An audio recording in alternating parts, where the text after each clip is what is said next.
Welcome to Words of Power with Joey DeMaio. I'm the founder and bassist of the band MANOWAR.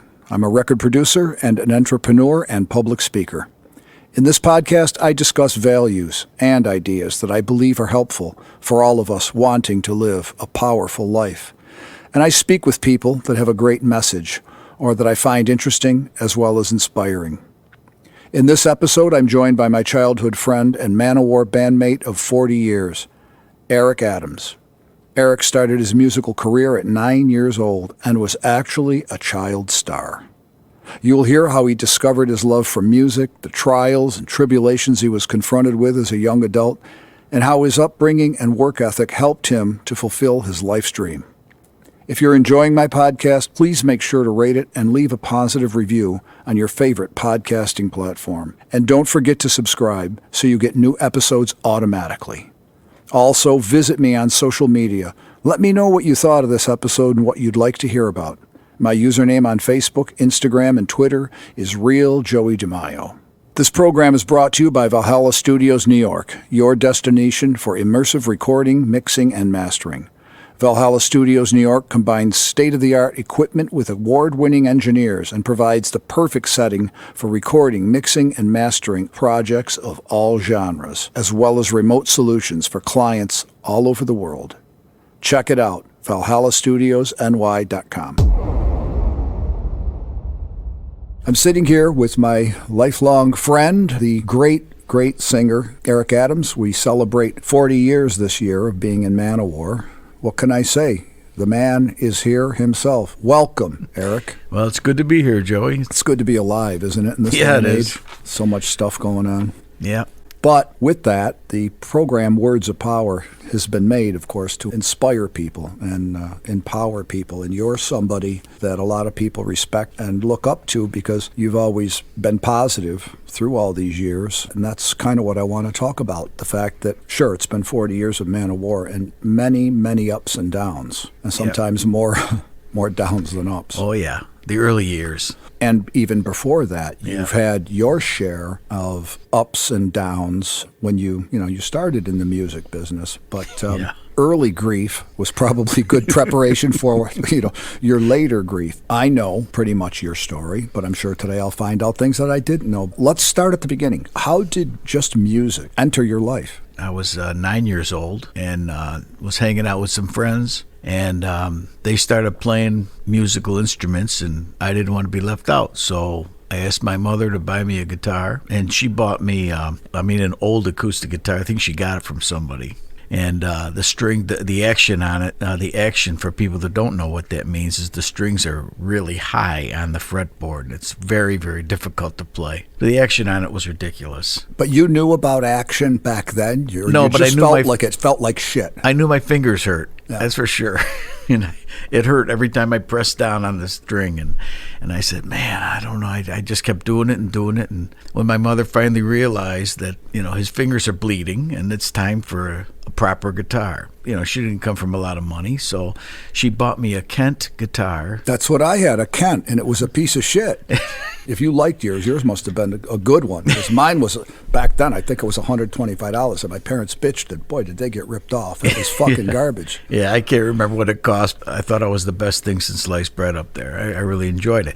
So I played with that, and we did our first proper show in 1963. That was the first time I ever played on stage. Do you remember what month it was in 63? It was September.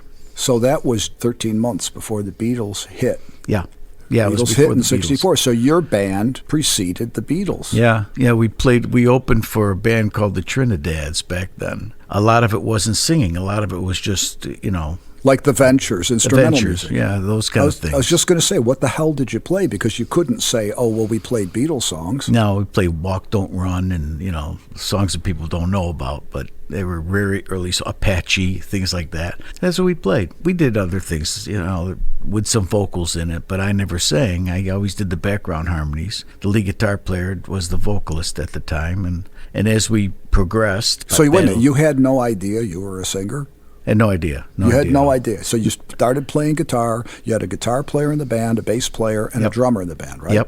Yep. So it was you four. Yep. playing stuff, instrumental stuff, which, if I can point this out, I think that's something that we of our generation have been gifted and blessed with, that we learned to play music that was great music. I mean, you had to be able to play that stuff. Those guys were good on guitars, right? Oh, yeah. But more importantly, those songs were so infectious and catchy, right? Oh, yeah, absolutely. Absolutely. Subconsciously, we were sucking that in. I was hooked on music right away. After the first show, I said, oh, my God, this is where I belong on stage, By the time I was 11 years old, we were playing out in different places. My father would help drive us, and we were too small to lift up the amps and stuff, so he would do it. And it was hard for him because he worked a regular job. By the time he came home on a Friday night, exhausted from working all day, he would load up his car and somebody else's car, and then we drove to the show. And that show could have been in Pennsylvania, could have been up in Watertown, which is an hour-and-a-half ride. And you played not only all around the area, but you actually played out of state at 9 years old. Yeah, we did. As a matter of fact, we had a manager in California at the time. And we made our first record when I was 12, and the record took off in Spain. And our manager over in L.A. let us know that he said, well, there's a TV show coming out, and they're looking for a young, talented band that are doing this. And, we at that time, we had already won some Battle of the Bands, and, we'd been playing out every weekend and rehearsing all week long after school. And so you rehearsed every day after school? Every day. Because it was that much fun? It was fun. And you were looking forward to the weekend because you knew you were going to get out and play on stage. It was fun. And my parents made the mistake of letting us practice right in their house. And, and we had a room down in the basement, and everybody in the band had their own key, and they could go in there whenever they wanted.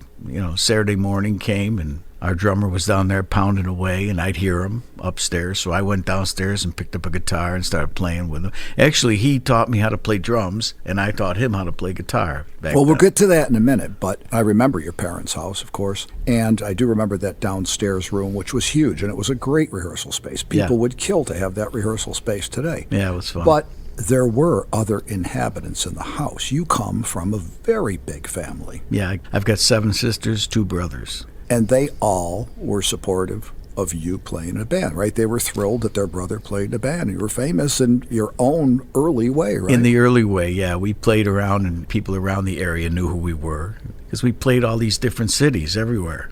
And we made a video over at a TV station of our single, and we sent it to the man out in L.A., and he watched it and loved it and wrote us back and said, we're too young for this TV show. The TV show happened to be the Monkees. Oh, wow. Yeah. So we just kept playing and doing our thing. Now the Beatles came out. When the Beatles came out, everything changed. Sure, everything changed. Sure. We started doing 3-part harmony. And you had to learn those songs, right? Had to learn all the songs. Okay, you loved playing guitar, you loved playing out, but at what point did you start actually singing? Was it just little bit by little bit chiming in and here or there, or did you, what was the deal? This is funny because we each would pick a song that we liked, and whoever wanted to sing it, they sang it.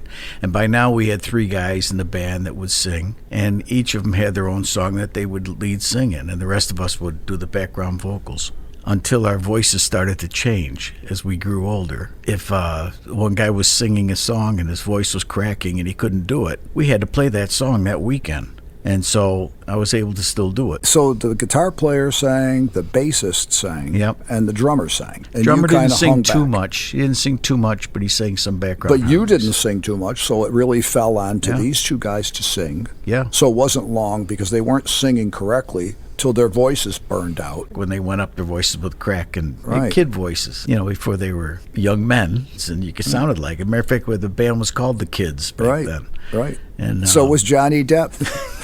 You remember him, of course, from Florida, but that's another story. Yeah.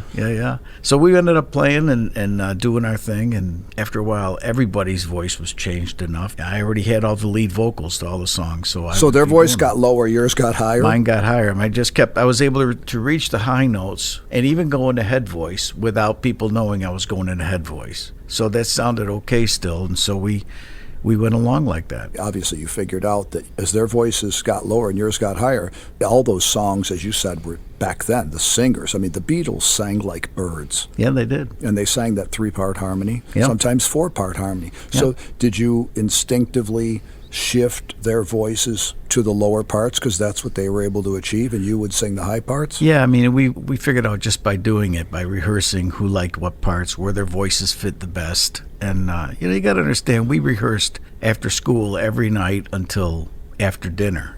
So it didn't take long before we found out who could sing what.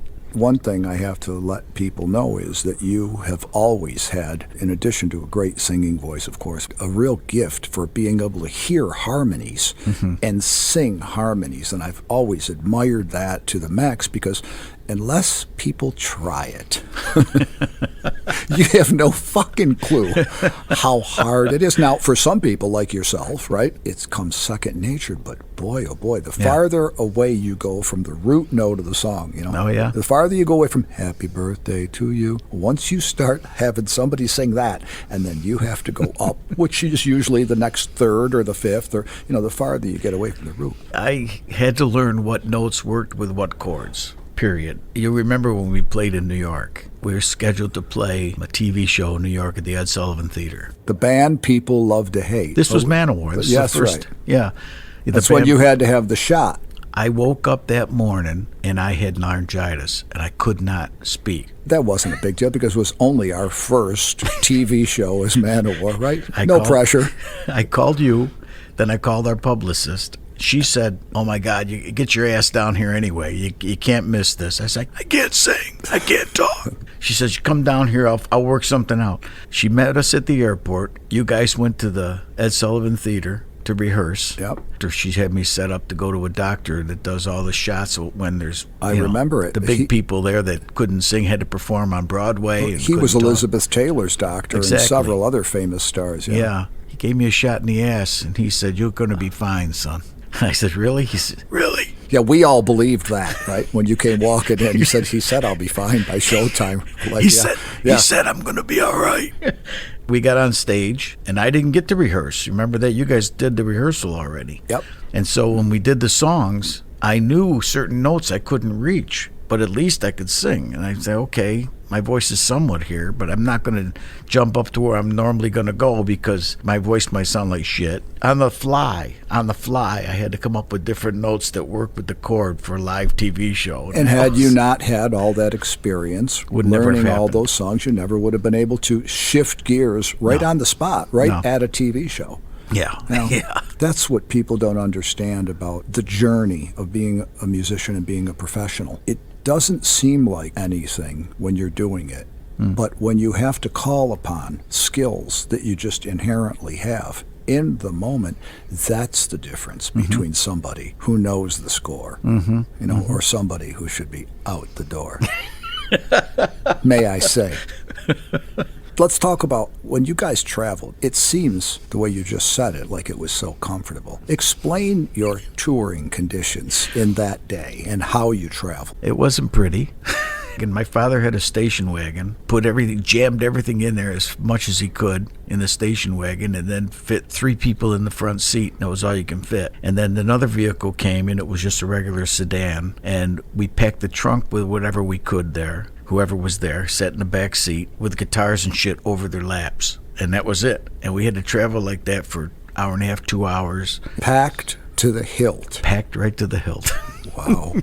If we ever got in an accident, I don't know what would have happened. We played down in Cortland a lot. That's where Feinstein came from. And Ronnie Deal. Coming home one night, some jackass. I mean, it was like, you remember we played till 2 in the morning. My father would be getting up at 5 in the morning to go to work, and we played till 2 in the morning on a Friday night. And he would pack the gear with us, or load the car back up, and head back home. And some jackass went by us, going 100 miles an hour, speeding by us. I can remember my father saying, that guy's going to end up wrapped around a tree someplace. And honest to God, before we hit the next town, we came around a corner, And there he was, wrapped around a tree. Wasn't probably much left of him. No, well, he was still alive when we saw him. He's looking up at us through the windshield. I mean, we were kids. Sure. You got to understand. At the time, we were probably 12, 13 years old. Look at It's a heavy sight. Holy shit. I never forgot it, I can tell you that. Sure. That's all part of an education, isn't it? When you're traveling, you see things. Oh, yeah. Some things you want to see, some things you don't want to see. But you guys played in the state. You played out of the state. You traveled in station wagons. You practiced every single day. Your parents were very, very supportive, loving, hard-working people. And you came from a similar family background as I did. And my parents broke their ass as well. They allowed me to practice in the house, and my father worked crazy shifts on the police department. I don't know how he did it, but he would sleep while we were blasting. And, back then, we couldn't play for shit. I mean, honestly, I played in bands around the time you did, but the bands I played in couldn't play. The band you played in sounded good. I was just with a bunch of guys who were fuck-ups, and I was a fuck-up. And I can imagine what it must have been like for my father to try to sleep while my band, as horrible as we were, couldn't play loud enough, and it was just a hideous, torturous thing. And to have that kind of parental support like I've had and you've had is so rare. I know some of the guys that you've worked with over the years just never had it. That's true. That's very, very true. I can remember you coming to our shows to see us. Absolutely. Absolutely. Well, because I started playing right around that time, and I remember I couldn't find, serious guys. It took a little while. I did find some, but it didn't last long. And I can always remember my father driving by a music store, and you guys played in the window of a music store. Do you remember that? Yeah, I remember that. Clark's Music Store. That's correct. Yep. And I remember seeing the bass player's father there, and my father knew him because they were both in law enforcement. And I'll never forget, my father was saying to him, "Oh, is that your kid playing?" And he said, yeah, it is. And I saw my father say, "You must be proud." And I think at that point, that was maybe the first moment I had, like, wow, look at that. He said he's really proud of his son. I want to make my father proud of me, And I think that was one of the first things that hit me like an arrow into my soul, that I'm going to fucking really get serious. I'm going to do something, because it was something that was cool. It was something that looked glamorous, right? I mean, playing on stage and all the craziness that we went through in different bands, and of course in bands together before MANOWAR. Right. So you guys progressed, you played, and eventually the band kind of metamorphosized into different versions of the band of the guys you grew up with. Yeah, same guys.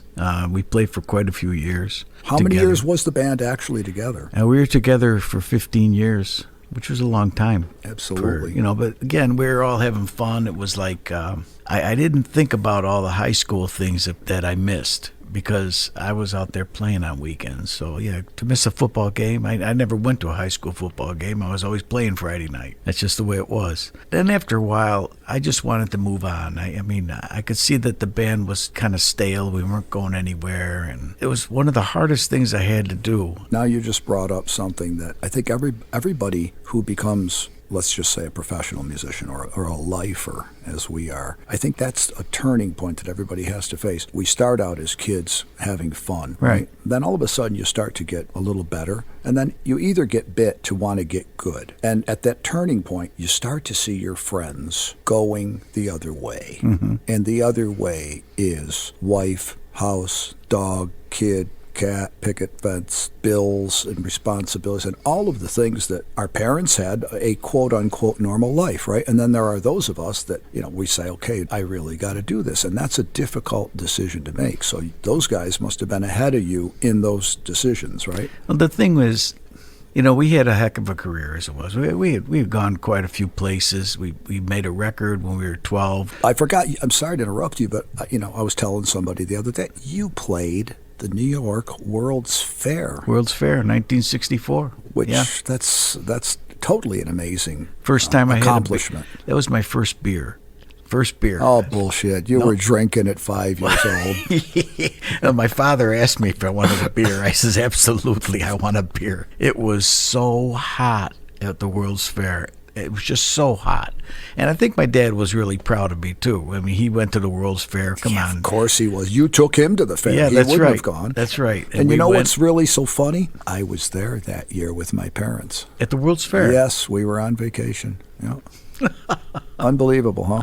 Yeah. I had no idea you guys were playing. Yeah, we played the World's Fair. Yeah, we did that, and while we were there, we did some photo shoot up on the Empire State Building, and I mean, I thought it was holy shit. It was a big deal. It was a big deal. The Beatles were out, and I said, holy shit, we're just like the Beatles. God damn it, here we are. We've made it now. At 13 years old, we've made it. Here we go. Yeah, well, coming from humble beginnings, that was quite an accomplishment, particularly for young kids. I mean, let's face it, it's a reality. But the time did come after a while where, like you say, I wanted to keep practicing after school, even after high school sessions where I wanted to practice and get better. And there was always a reason why somebody couldn't make rehearsal all of a sudden.